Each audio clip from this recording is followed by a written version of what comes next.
No! God, please, no! No! No! No!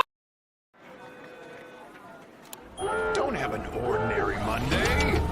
Have a burger Monday at Bradys. Stacked high with fresh Angus and fries, just $5.49 all day.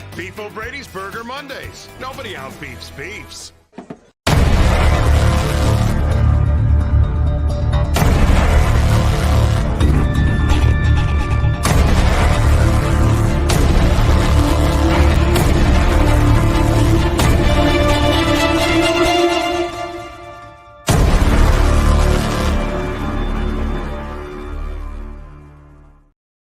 Welcome back to another edition of the Overreaction Show right here on Sports Talk 49. I'm your host, Blake Anthony, and this is Sports Talk 49. Bucs rout the Jaguars at home in a dominant fashion, mostly by the defense or the offense complemented. That's how you win games. You score over 23 points, you hold the team under 23 points. You win games. Rout the Jaguars 30-12. Jaguars had zero chance to win this game at any part of the game, except for the start, of course. It's a 0-0. All for weeks, chirping between ill-advised people who cover this team and watch this team all week, for weeks, about Todd Bowles losing grip on the players. Wrong. That was wrong. Devin White quitting on the team. You were wrong. Wrong. I don't know how many times they're going to keep surprising you by resiliency. Surprise, motherfucker. That's what happens. And they get the big victory, and they're just all in the haters' face. Like, yeah, baby, yeah. Pretty much. It's the truth. Been saying it all week. The offense can put up just, don't have to go in a shootout to win games. But if you just put up enough points adequate to win a game, they'll win a game. It doesn't have to be 50-point games, 40 points. Just get enough points required to win the games. And when accompanied with the turnover, 4+ turnovers in the game by the defense. This defense will have almost 30 takeaways by the end of the year. We'll see what happens in these next two games because you're playing a very not good Panthers team, and then you're playing the Saints, which is always a good battle against these guys. So you don't know how many more turnovers these guys are going to get if this offense can keep scoring, and it could look just like that coming up Sunday next week. Just keep doing what you've been doing and producing points and making plays and doing what you need to do to win these games. But it's just, if you can't get excited for Devin White making the plays, we're going to talk about him, and we're going to talk about Baker Mayfield today. As a matter of fact, you know how I do. I always break down the game and the stats and everything. Let's pull up the screen share here. You know how I do. Pull it up. All right, make sure it's there. All right. So it's up there. As you can see, 30-12.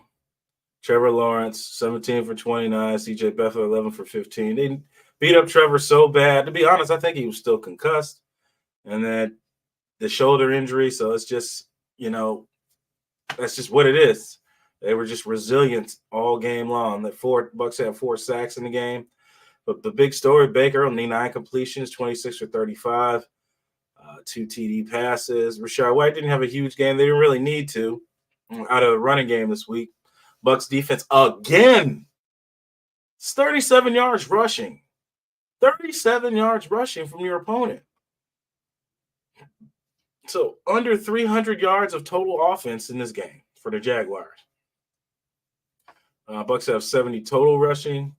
Evan Ingram leads them for the day. And Calvin Ridley did his thing too. Former Atlanta Falcon, Bucs played against for years.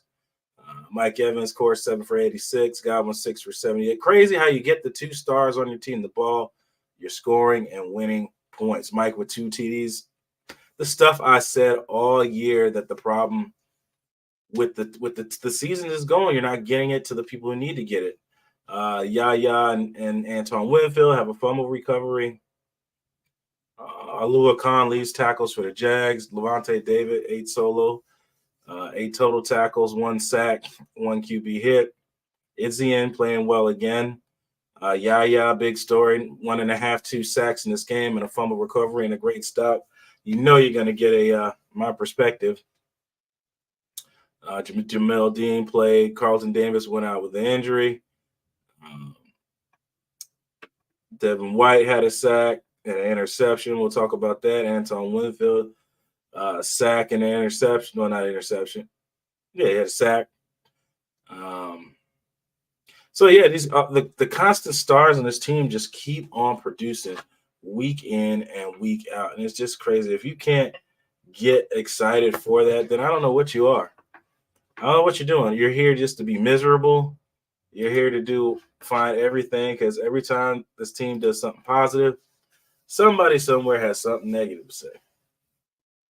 And there's winning teams out here that have never beaten any winning team with a winning record, but the record says that it is. Bucs should have won some games and put themselves in a hole in this around the halfway point of the seasons, but yet they're finishing strong on the back half of the season. 4 quarters of the season. Started off strong first quarter the season. Second quarter kind of hit a wall.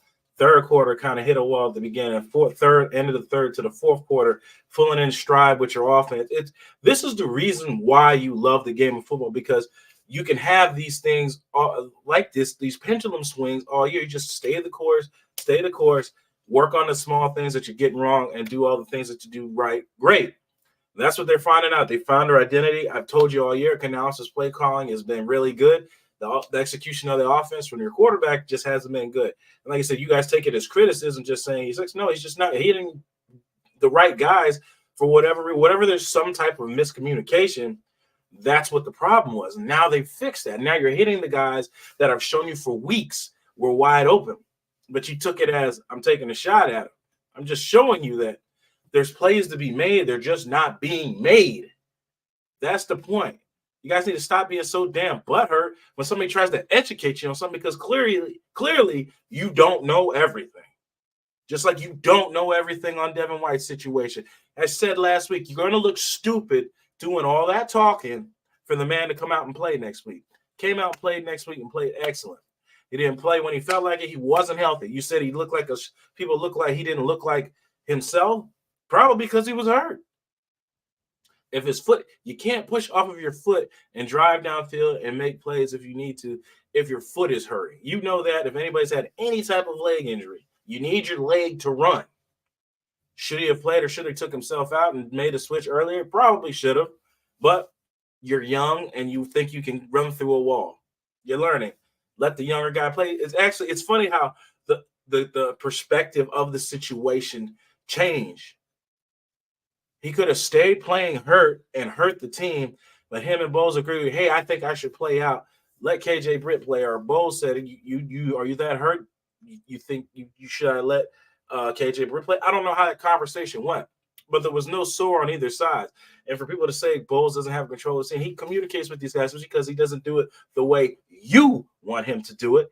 Doesn't mean it's not happening, because he's not on the TV showboating in front of a I don't give a damn if the man does never showboat and talk about things. If he's in that, if he has the players' engagement and has their loyalty and they'll do what he tells them to do, I don't care what he does for me on the television in a meaningless press conference that you get very little information out of those, just answering standard questions to appease whatever narrative whoever's trying to spin, whether it's a fan, whether it's a player. That's all that crap is, that they have to stand there and do it and give answers to questions that they don't really, that they're not going to give you the truth on the answer. And then you guys run with whatever information you get. It's just, you're in, you're out. That's what it is. That's why I'm me.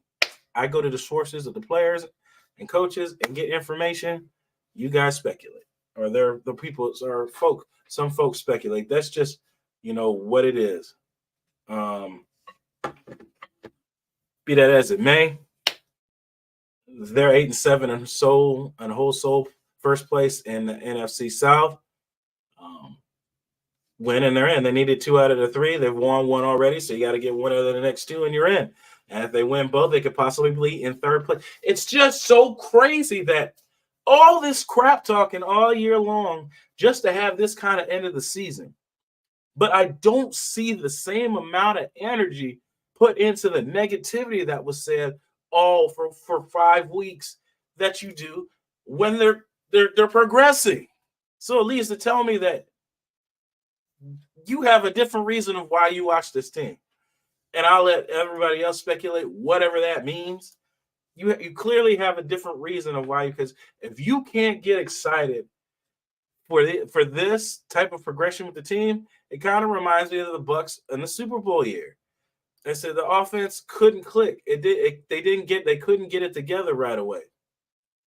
But in the end, the offense clicked. They started understanding the offense better. They started making plays that they weren't making earlier. Now they're making those plays. So if you're not excited for that, then clearly you're watching the team for whatever reason, whatever narrative-based reason, whatever you got going on. That's the reason why you watch it. And speaking of watching, let's watch this film session. I got to give a couple tape. I'm gonna give it to 2 guys this week. I normally just look at 1. We're gonna give it to 2 this week.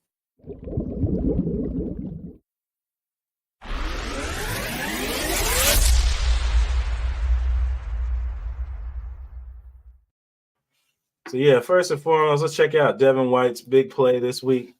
So they're in a double A gap. Mike's double A back, 2-4-5 double A, whatever you want to call it. Down there, their Jaguars are expecting blitz. So you make the line adjustments. Both backers drop back, Levante David and Devin White. The thing I like about Devin White, he didn't sink his eyes into the quarterback. He ran and knew where he needed to get, and then as soon as he got to the depth he needed to, turned his head, jumped under the I guess it was 4 curls because they expected the blitz. Jumped under that and made a great interception. Part that trips me out, this man was a 5-star running back, but when he gets the rock, he does not look like a running back sometimes. I don't know, but it's a great play. Here's a better look at it from this angle.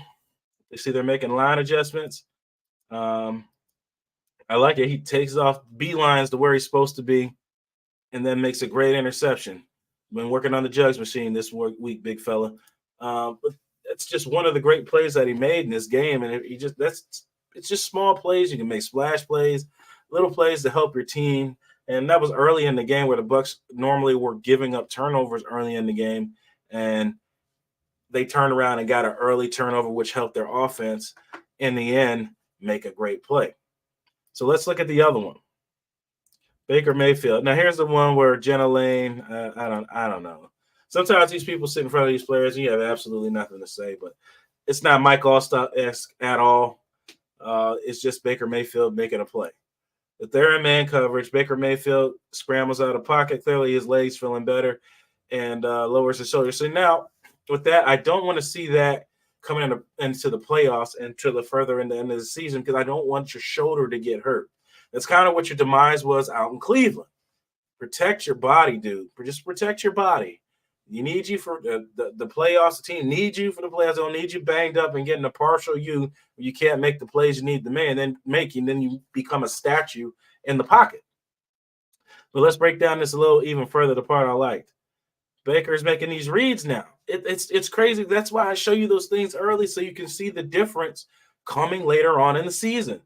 Here it is. I don't know if he notices it, that it's man coverage right away. He makes the line adjustments. He said, hey, get out wide. Let me see what coverage they're in. Oh, linebacker bounces out. Now what do you got? A whole lot of grass in front of you. And if 33 or whoever this is to the right for the Jaguars moves with Cade Otton, you already know. Oh, he looks right that way. What this is man, 2-man under. Everybody's man safety is up top. Defender goes inside. Great job by Stenny not holding. Baker's able to make a little stutter step move, stumbles, gets upfield. Again, I want to see him protect himself more, but great getting the first down. Let's check this. This is just a great play by him. Just the subtle movements. Stenny just getting enough of the defender. Getting enough of the defender to get him out the way so Baker can make the run. Probably would have scored if the defender kept running with Godwin, but they'll take it as. They'll take it as what it is. Now let's check out. Like I said, it's a 2-play sequence on this. That just to set up this. Godwin comes a short motion. They think it's going to be a play action run because Godwin does this a lot. Comes down here and chips the end and then get outside. It's not play action at that side. Now look at the difference between those weeks I showed you and now. He's looking that way, knowing he has Mike alone on the backside, but you get to hold this defender, this inside defender of Mike, so he can't shoot out under this route. And the defense thinks he's going that way. Mike sticks his foot in the ground, is able to get back outside, and bam, like clockwork, baby. That's how it works. It's like butter. It's like butter, hot butter. We'll just see it one more time in that head motion, looking that way. Got everybody looking that way. Bam. Right back the other way in the open space of the field. Great job, Baker. Great job. I'm glad at the progressions, man. Like I said before, he has the ability to make these plays in this offense. I just don't understand why he wasn't doing it. Now he's doing it. Let's keep it up to you. Protect yourself, Baker. Don't take those stupid ill-advised hits and things like that. Like if it's for a big play and you need to do something like that, yeah, I get it. But don't constantly take ill-advised things like at the end of the game where you got your helmet ripped off and running into sacks, trying to do too much. Stop all that. That's got to stop. Don't take dumb injuries at this point of the year. If it's not there and it's not for like getting the first down to keep the chains moving or something like that, pick and choose your battles so you can preserve your body for later on in the season, because you're going to play against formidable defenses and you're going to need your body at full percent, or whatever percentage you can give in December, January at this time. That's pretty much what I got for this week. Of course, there's not a whole lot to talk about when you win, but the Bucs rout the Jags at home. Buccaneers sole place in first in the division, and it's looking great. Yaya Diaby, again, great play. I said all year, put that man in. You play him more, you get more. I've said all these things. It's just crazy to see all the things that I said. Anton even giving him the peace sign down there. I mean, it's just all the things I've said for weeks, man. Just you get to see now coming into fruition. If you do this right, this will fix that. If you do that, that'll fix that. And they fix those things. So, I don't like to toot my own horn, but I just like, to understand that I watch this and I understand what's going on here. And you try not to always look at things as a fan's perspective. You want to look at it as an analyst perspective of what's really happening out there and what they need to do to fix things. Baker moving on for a future quarterback. I don't know. I say you give the guy about backup quarterback pay, 15 to 20 mil with big incentives if he can make it. Don't want to put yourself in a cap situation again. And you don't want to hand somebody the keys right away for a couple game performance. Like I said, depends on how the season ends out. You could keep him there. You already got continuity. You got Dave Canales, knows the offense. You got a lot of things going in the right way if you can keep moving forward doing this. I'm looking forward to seeing it. I know you guys are the ones that are really looking forward to see how this team progresses. This team's been hitting slam dunks on draft picks. Anton Winfield, even Devin White when he plays well. Kalijah Kancey, Yaya Diaby, Zion McCollum. Like all these guys are playing well.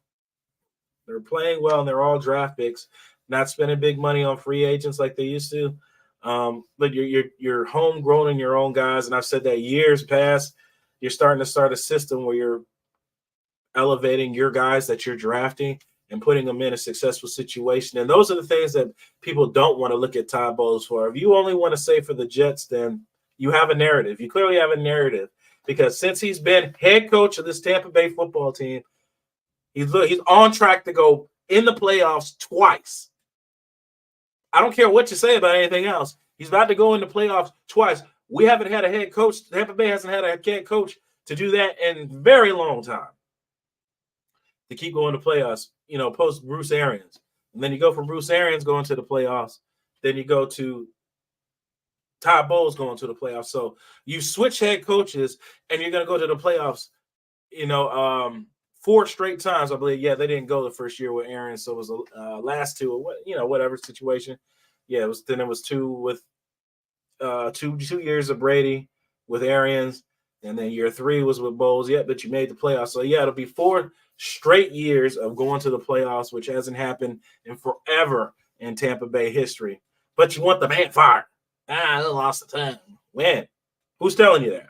He ain't lost no team. Never has lost this team. This team absolutely adores Todd Bowles. The defensive players respond to him. They relate to him. They understand what his expectations are. Now Canales just needs to bring over his, push in his will on the offense and get the offense where it needs to be. And it looks like he's doing that. So like I said, the things that you don't see, don't buy into the hype. Don't buy the hype. Don't buy the hype, man. That's all for selling clicks and likes on their social media pages and things like that. But your boy here will find out the underlining and give you that non-biased, just what I see from being a player to coaching this game. You know, the talking to players every day, doing drills out of parks with players. Like I don't put all that out here. I just know what I'm talking about. But that's just what I got. And one of this, as we always do, you're the master of everything. What you do with your life, what you do with it is entirely up to you. Thank you, guys. God bless. And as always, fire those cannons. See you guys next time. Peace.